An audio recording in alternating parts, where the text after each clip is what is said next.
الحمد لله الكريم ذي المنن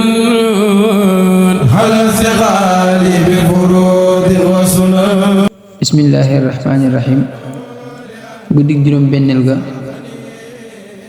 ku ci julli ñaari rakka bu ci ne fatiha benn yoon ak xul huwallaahu fukki yoon ak ñaar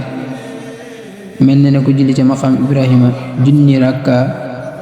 julli ca jàkkay màkka junni rakka sarxe junni dërëm lele junni ñu xiif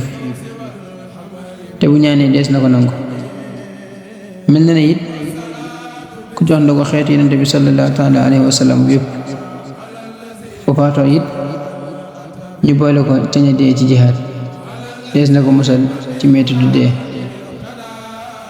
te bàmmeelam it